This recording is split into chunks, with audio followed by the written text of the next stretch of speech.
Bonsoir à toutes et à tous, nous sommes le mercredi 5 novembre. Où que vous soyez, vous êtes les bienvenus sur Monaco Info. Voici les titres qui sont développés.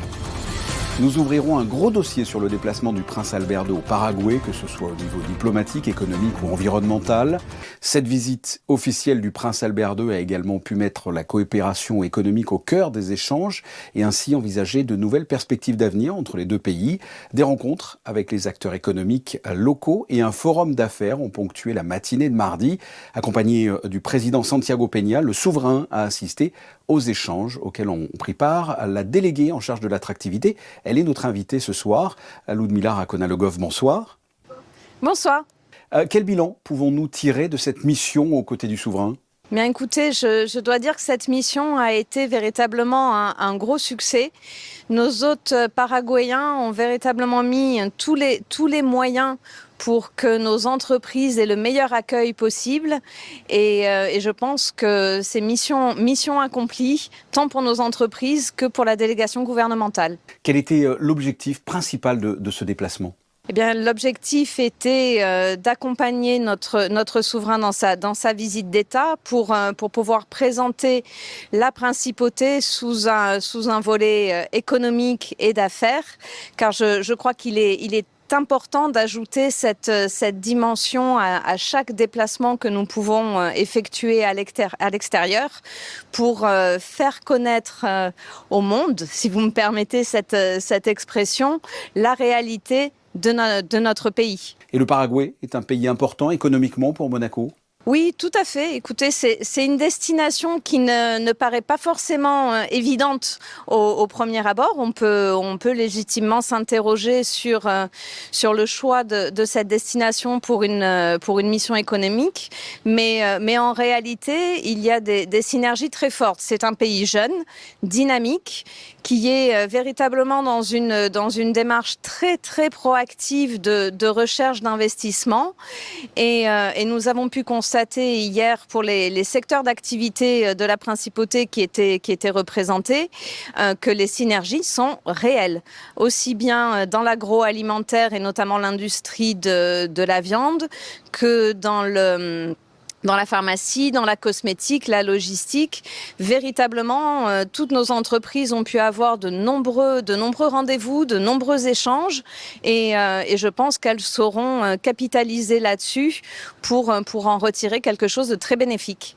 Merci d'avoir répondu à mes questions. C'est moi qui vous remercie. On l'a évoqué, une mission économique est présente lors de ce déplacement avec 9 entrepreneurs qui ont fait le voyage. Je vous propose d'en écouter 2 d'entre eux. Des rencontres étonnantes.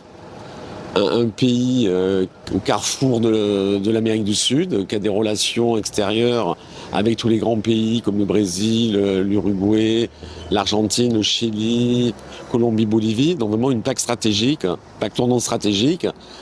Pour nous, Terra Science, en tout cas, de grosses opportunités. Hier, avec l'équivalent du MEDEF, on a rencontré donc le président, le vice-président du MEDEF local, notamment qui est pharmacien, président du conseil de l'ordre des pharmaciens et qui a une grosse chaîne de pharmacie, donc pour Terra Science, c'est exceptionnel. Dans notre métier, on a toujours besoin d'un partenaire, ce qu'on appelle le correspondant, notre langage, qui nous représente dans le pays, avec qui on veut travailler. Et là, c'est fait.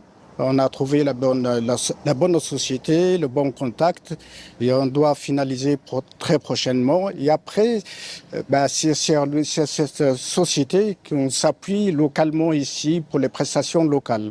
Donc ça, c'est une bonne chose déjà. C'est la construction qui de base qui est faite. Et pour poursuivre ce volet économique au Paraguay, nous sommes à présent avec le directeur général exécutif du Monaco Economic Board, Guillaume Rose. Bonsoir. Bonsoir. Les avis sont unanimes, cette mission au Paraguay est un succès. En fait, un succès qui va au-delà de nos espérances, puisque nos entrepreneurs reviennent avec des contacts, avec des ouvertures, avec des possibilités, peut-être même avec des marchés. On est absolument sous le charme de ce pays paraguayen. Combien d'adhérents composaient la délégation du MEB ? Nous avions 9 entreprises avec nous qui étaient triées sur le volet pour des raisons précises, c'est-à-dire des personnes susceptibles de correspondre au marché très particulier du Paraguay. Le Paraguay est un pays qui possède de nombreux atouts pour eux ? Alors, le Paraguay, c'est un pays de viande. C'est un pays donc, qui peut intéresser certains de nos producteurs de viande ou de nos grands restaurateurs, comme par exemple Ricardo Giraldi, qui était avec nous et qui a été un petit peu la vedette de ce déplacement.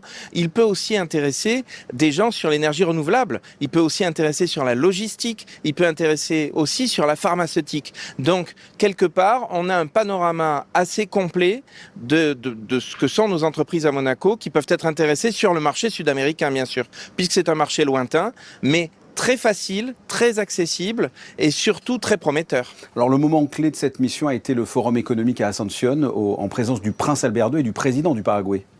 Alors bien sûr, pour nous, Chambre de commerce, c'est très important que nous ayons la présence du prince qui nous garantit quelque part la présence aussi du président, la présence des ministres, la présence de l'ensemble des forces vives du pays en termes d'économie. Ce fut un carton plein puisque nous avons pu discuter directement avec les ministres, parler de nos entreprises, parler de nos velléités d'exportation, parler des filières que nous pourrions monter ensemble. Donc c'est vraiment un voyage du MEB puissance 100.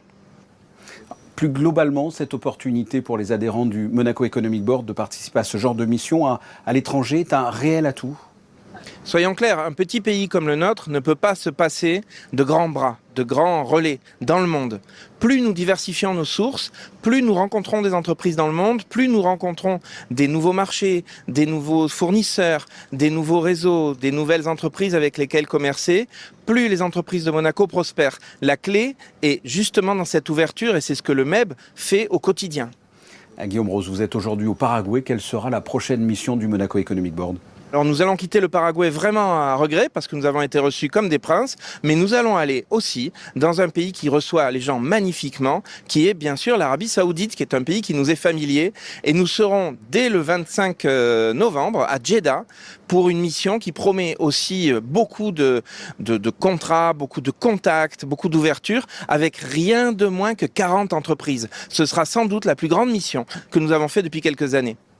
Merci d'avoir été notre invité depuis Asunción. Merci beaucoup.